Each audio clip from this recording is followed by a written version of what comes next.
Pakinggan ang mga kwento ng nagbagong buhay sa pamamagitan ng mensahe ng pag-asang mula kay Hesukristo. On air, online, at on the ground. Ito ang The FEBC Report. Kasama si Luis Miguel Castillo, Chief Executive Officer ng FEBC Philippines. Nang matapos ang World War II, isang misyonero mula sa Amerika ang naglayag papuntang China, dala ang misyon na ipahayag ang mabuting balita ni Kristo sa pamamagitan ng radyo.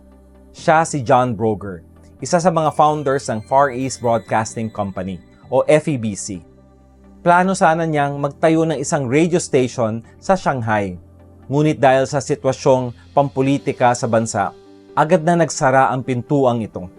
Pero iba ang plano ng Diyos. Nagbukas siya ng panibagong pinto, dito mismo sa Pilipinas. Mula sa guho ng digmaan, isinilang ang unang istasyon ng FEBC, ang KZAS, na ngayon 702 DZAS. Noong 1949, sa unang pagkakataon, narinig ang ebanghelyo sa wikang Chino mula sa radyo. Kamakailan, muling binuhay ang alaala ng misyong ito sa celebration ng 76th anniversary of FEBC's broadcasts to China, na ginanap sa Jubilee Evangelical Church, Quezon City. 95 partners representing the Filipino-Chinese Christian community ang dumalo.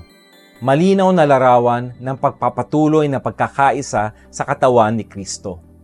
Isa si Elder Sherwin Chua ng Green Hills Christian Fellowship Ortigas sa mga first-timers na nakasama namin sa event.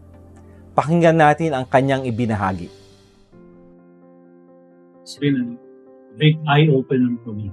As I listen to the history of FEBC, it's really amazing how God works.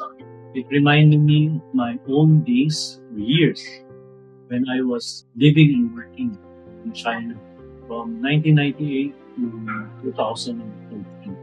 We often talk about underground church and also official church. God has no boundaries. He doesn't have those official or underground distinctions. God's work is everywhere. And that was the part where I resonate with yung kinikwento nila. Because I myself went through those types of environments when I was in church. Ang salita ng Diyos ay walang hangganan. Sa loob ng maraming dekada, ang FEBC programs ay umaabot sa mga lungsod, nayon, tahanan at puso ng mga tao. At ang mga mensaheng ito, hatid ay panibagong buhay. Ito naman ang ibinahagi ni FEBC Chairman James Tioco, ang mga patotoo ng ating Christian listeners.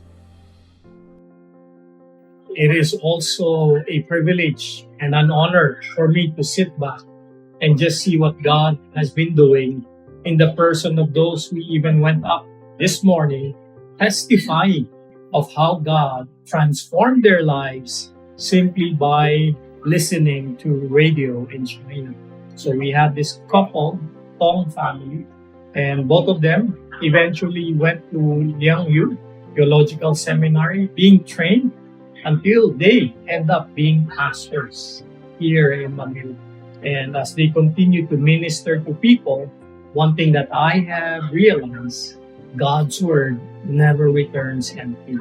Our part is to sow the seed of God's word. Somebody will come along and just water it. Eventually, in God's timing, as we have heard today, His message will bear fruits. Isang pambihirang pagkakataon din na makadaupang palad si Pierce Gerald Beltran. Siya ay apo sa tuhod ni Mrs. Phoebe Chua, ang kauna-unahang Chinese broadcaster ng FEBC. Ibinahagi niya kung paanong ang pananampalataya ang naging pinakamahalagang pamana ng kanyang pamilya. Growing up, they always teach us and giving us Bible verses to memorize as a child. So not just in English, but in Chinese or in Hokkien or Amoy. My ama or Mrs. Phoebe's daughter, Elder Edith Beltran, also help us or teach us on how to memorize those verses in Amoy growing up. We get to hear their stories from how humble beginnings They have nothing less than their faith and also grace, and also with the support of others to really plant those churches and really impacted a lot of life, not just here but also in the spiritual life of the people there. Very, very helpful din to reconnect, to also to share, to discuss what possible plans we can do to expand the kingdom and to help those unreached places to hear the gospel, since that's the mandate of the Great Commission as well, to make disciples of all nations. Sa loob ng 76 years, kitang-kita natin ang pananampalatayang pinatatag ng Panginoon, maging sa susunod na henerasyon. Hindi nagbabago ang ating misyon at gayon din ang pangangailangang espiritual ng mga tao. Sa China pa lang, higit 1.4 billion ang populasyon. At patuloy ding dumarating sa Pilipinas ang marami pang hindi pa nakakakilala kay Kristo.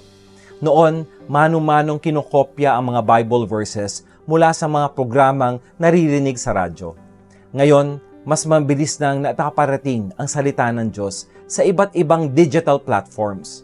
Ngunit kailangan pa rin ng mga mananampalatayang handang magpagamit sa Diyos. Mga iglesyang may puso para sa mga bansa, mga katuwang sa panalangin at pagbibigay. Tulad ng halimbawa ng Macedonian churches sa 2 Corinthians, baka ito na rin ang panahon para ikaw o ang iyong simbahan ay makibahagi sa pribilehiyo ng pagbibigay para sa gawain ng Diyos. Kung nais niyong maging bahagi ng pagpapalawak ng ministeryong ito, bumisita sa febc.ph o mag-email sa partnerships@febc.ph. Salamat sa inyong pakikinig. Hanggang sa muli, pagpalaing kayo ng Panginoon. Napakinggan mo ang The FEBC Report. Para maging updated sa ating stories online, mag-subscribe na sa ating YouTube channel at i-follow ang ating Facebook at febc.ph. Maging kabahagi sa misyon ng Far East Broadcasting Company Philippines na ipahayag ang mensahe ng pag-asa ni Hesukristo sa mundo. Bisitahin ang aming website sa febc.ph/give. Salamat sa inyong suporta sa ministeryo ng Panginoon. Pagpalain po kayo ng Diyos.